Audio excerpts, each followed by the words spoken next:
To quote Barbra Streisand, the time has come. It's time to lock in my final predictions for the upcoming nominations at the Oscars. I am recording this on Wednesday, January 14th. My schedule is pretty hectic this weekend, so this is like the last time I'm able to sit down and record predictions. I'm probably going to agonize over these until the nominations come out. I've been agonizing over these. I'm going to continue to agonize over these. I might even make some changes and throw in a little addendum after if I have time. Who knows? But let's just get into it because this is going to be a long video. I'm going to do my very best to knock these out as painlessly as possible. As always, we're going to start at the bottom and work our way to the tippy top, starting with the short film categories. These categories always give me a very, very hard time. I really rarely do well with the predictions here. So for best live action short, I've got A Friend of Dorothy, Amarella, Ado, The Boy with White Skin,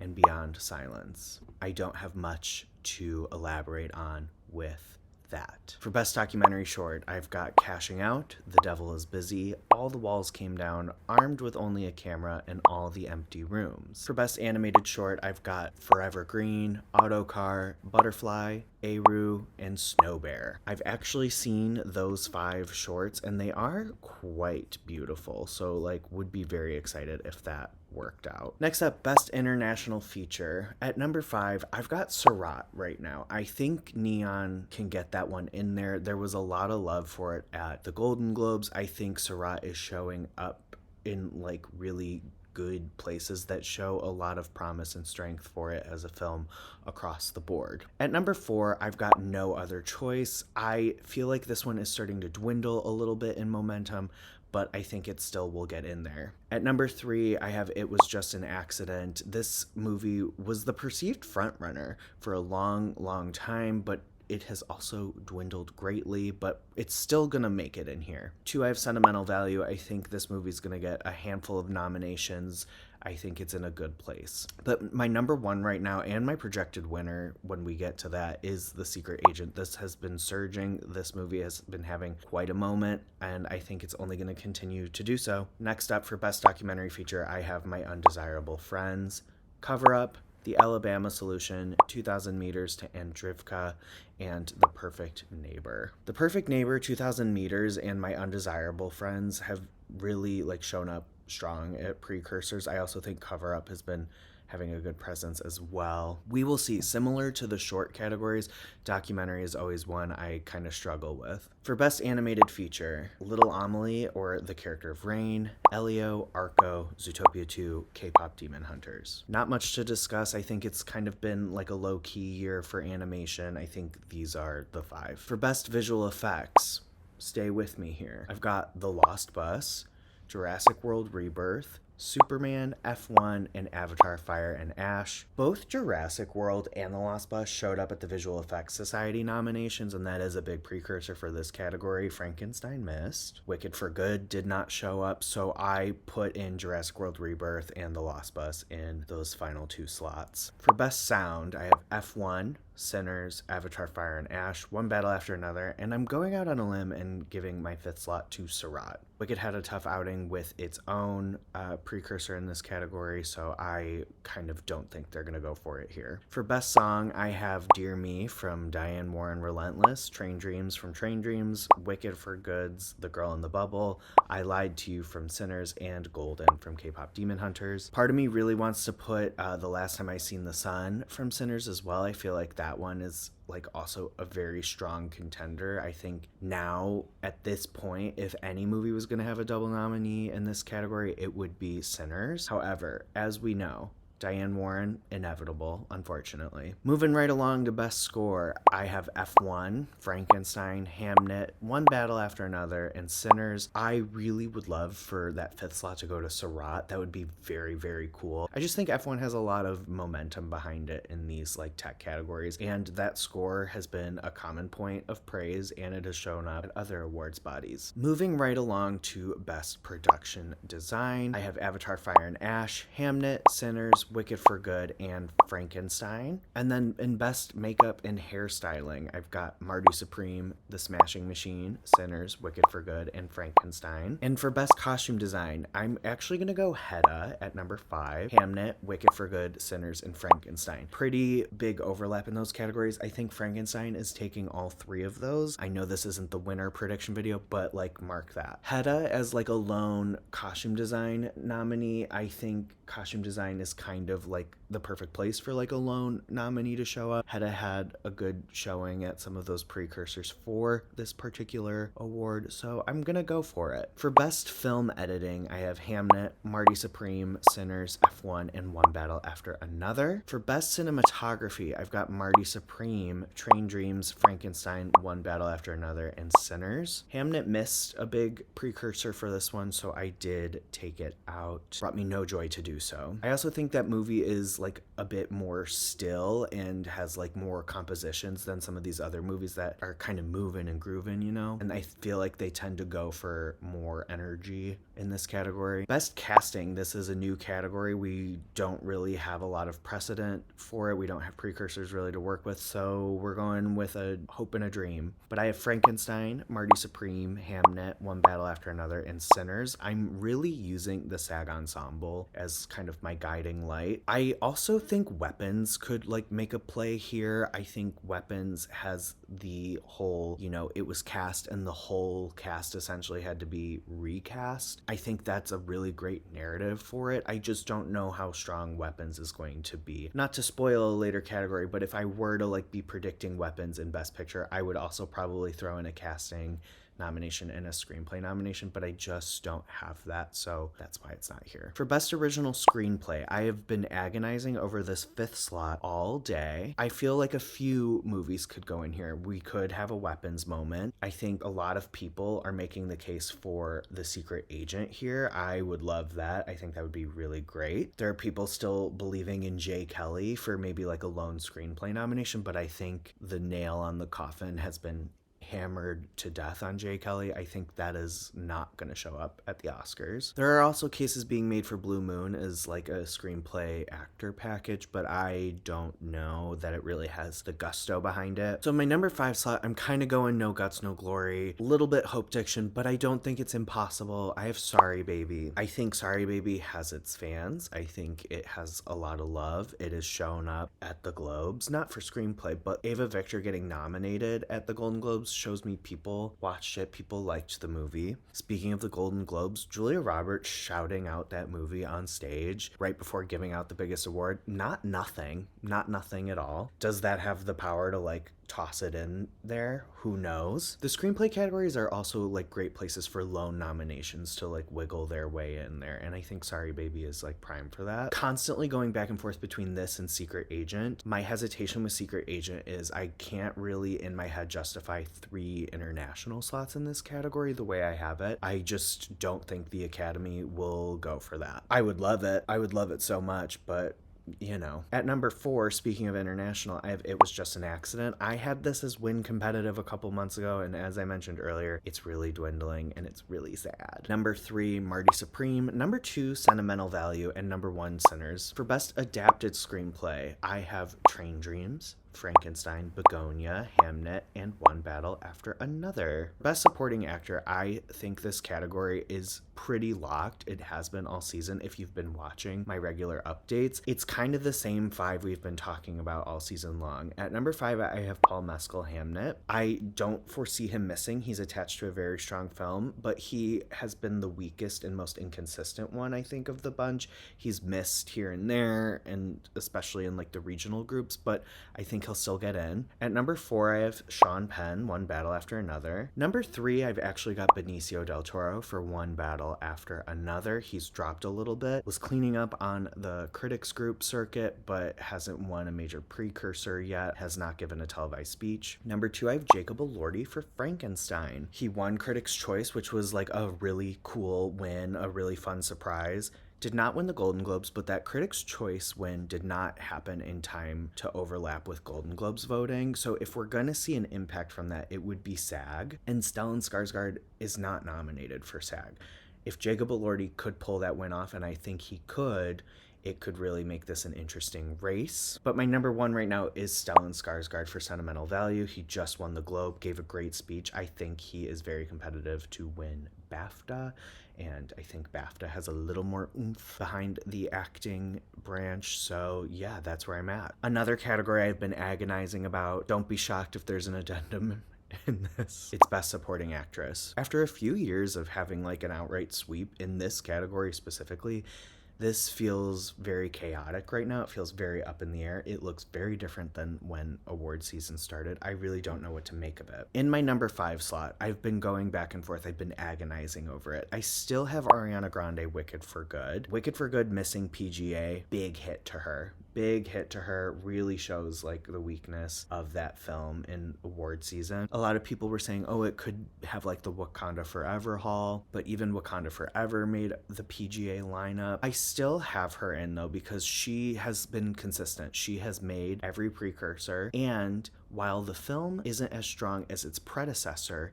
she is still making it. Even when Wicked for Good hasn't had a strong showing, she is still getting nominated, which is showing me like, yeah, maybe people aren't so hot on the film, but people still really like her performance. Just outside though, I have Odessa Azion for Marty Supreme, and it's neck and neck. I lowered her and Gwyneth Paltrow very early because the Marty Supreme women were not showing up in the early season. They were nowhere to be found. It was very confusing. And then Odessa Azion showed up at SAG, and then she showed up on the BAFTA long list. People are thinking she could Monica Barbaro it and surge at the last minute and get in there. She could also be like a Jamie Lee Curtis and show up and have nothing come of it. We don't know. I think Marty Supreme, strength-wise, is right around like a complete unknown, you know? It's gonna have a big haul. I think it is a player in this award season, and I think that'll help her, as opposed to Wicked for Good, which is not really a best picture player at this point and has a handful of possible techs. But I'm sticking to Ariana Grande for right now, just on the sheer fact that she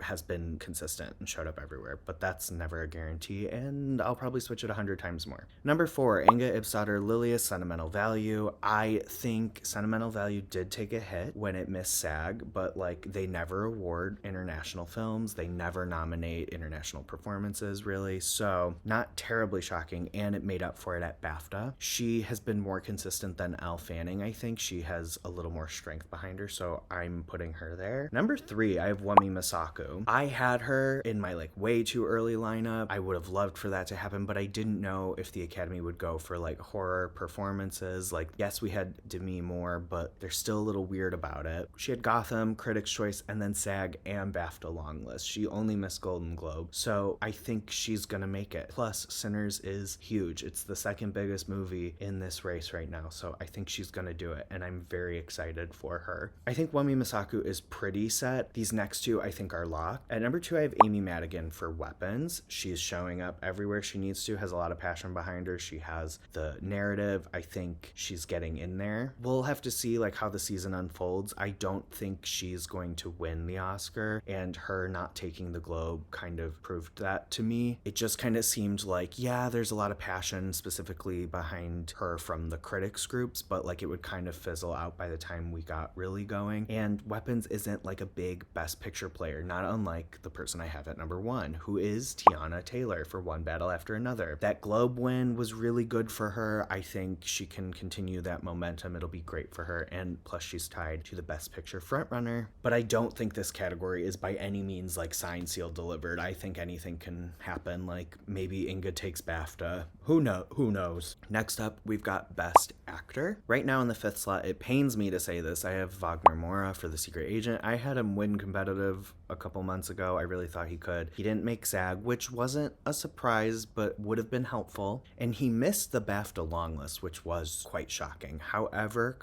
he won that Globe, and so did The Secret Agent, and that implies strength to me amongst international bodies. I think he'll lock in there. It's kind of the Fernando Torres route. People are arguing Fernando Torres had less competition, which is fair, but I just don't think Joel Edgerton has had enough gusto behind him for Train Dreams. That kind of fizzled. Jesse Plemons, I think, is the biggest threat here. I have him at 6. Begonia's only been gaining in strength. A lot of people, myself included, kind of thought maybe it's withering away, and it's recently been surging again, and I think he can come along for the ride. He has plenty of precursor support backing him as well. Just over Wagner Moura, I have Ethan Hawke Blue Moon. I think he's pretty set, showed up everywhere he needed to. It's such an actor's performance, and Searchlight's behind it. So 3, I have Leonardo DiCaprio, One Battle After Another. He's the lead of the Best Picture frontrunner. I think he's safe. Then I've got Michael B. Jordan, Sinners. Also feels really safe, showing up exactly where he needs to, when he needs to. Major contender, pretty good. Number 1, I have Timothée Chalamet for Marty Supreme. I don't know what's going to happen with this category. Timmy's been cleaning up so far. I don't know what they'll do with SAG. They've never given it 2 years in a row to a performer in lead actor. I don't know if they'll do that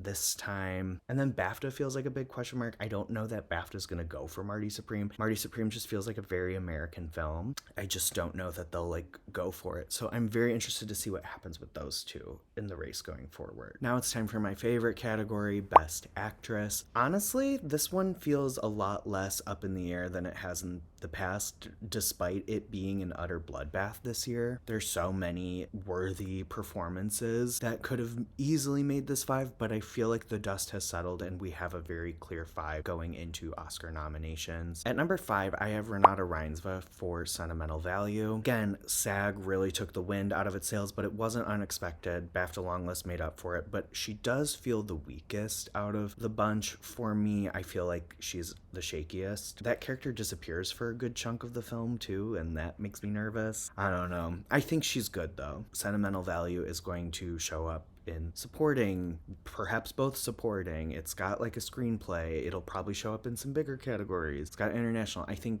there's a strong enough package to get her in there. At number 4, I have Chase Infinity for One Battle After Another. A lot of people were maybe nervous when she announced she was going to be campaigning lead, but she's shown up pretty much everywhere she needs to be, and I feel good keeping her in here. Very excited for her, very well deserved. A cool moment recognizing a debut film performance. I love it. Number 3, Emma Stone Begonia. Like I said, Begonia is showing no signs of stopping. Emma Stone really didn't campaign for a good chunk of this award season, and she still showed up everywhere, and now she's out on the trail, so I think she'll be good. And then my 2 biggest locks, number 2, it's Rose Byrne for If I Had Legs, I'd Kick You, and number 1, Jessie Buckley for Hamnet. I think these 2 are pretty much set. Just outside my 5, I actually have Kate Hudson for Song Sung Blue. I'm a little nervous because she got SAG, she got the Golden Globe, she got the BAFTA long list. I'm hoping it's a Jamie Lee Curtis situation because that movie has nothing else in this race, so I'm really hoping. I will be really upset, actually. I love Kate Hudson. I think she's lovely. That movie's just bad. I think that performance is a little too much.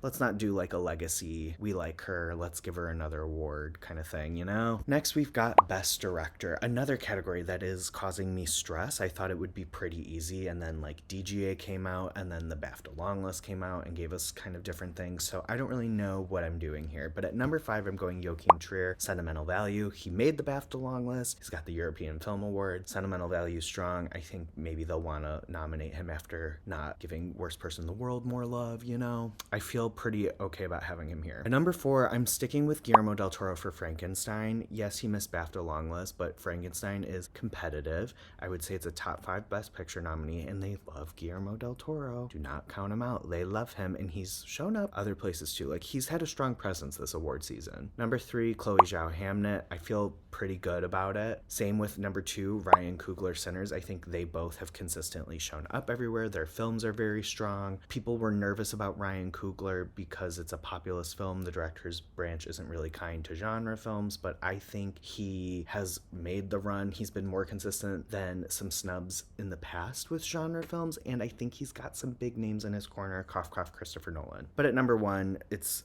Paul Thomas Anderson, One Battle After Another. I think he's gonna just sweep. Just outside, I have Jafar Panahi. It was just an accident. Again, this movie's kind of fading. I'm really sad. I thought maybe the nature of the film, the way it was made, his personal narrative would all come into effect, and I just don't think it's gonna happen. I don't think it has the strength anymore. I also have Josh Safdie, Marty Supreme. I don't know that they're really gonna go for him in particular, not to knock him. It's a well-made film. I just think this is super competitive. And then just outside, I have Kleber Mendoza Filho. I think that would be a really cool nomination. I don't know that it'll happen just because of how up in the air things feel for The Secret Agent, but you never know. And finally, the big one. Right now at number 10, and I might have to put an addendum in, I don't know, we'll see, you'll see. It was just an accident. I feel like it's weakened. If it can still get the screenplay nomination, it'll show up here, but like it feels a bit weak. Number 9, I have Train Dreams. 8, I have Begonia. Like I said, surging, showing signs of growth. Really good for Begonia. 7, The Secret Agent. I think, again, showing no signs of weakening. It is only growing. There's a lot of passion behind it. I think the international branch will like really push it. Number 6, Sentimental Value. I think this movie is good. Like it's safe. Fizzled a little bit in momentum, but like I think we're good. Our top 5, I have Frankenstein. I never gave up on Frankenstein. Those early reactions made me a little nervous, but people were like, oh, it's over. No, I believed, and here we are. Number 4, Marty Supreme. I think it's gonna have a strong showing. Number 3, Hamnet. I think Hamnet is in a really good spot right now. 2 is Sinners. I think Sinners is gonna have a really big tech call. It's gonna show up in those techs. It's gonna have some acting plays. I think it's in a really good position right now. But at number 1, One Battle After Another, duh. Just outside this lineup, I wouldn't count out F1. I'm debating putting F1 at my 10. It's got a really strong tech package, at least if we're going by my nominations. It would be like another blockbuster to get in there. This lineup is a little sparser on the blockbusters, especially given how Wicked for Good and Avatar probably aren't happening, and it's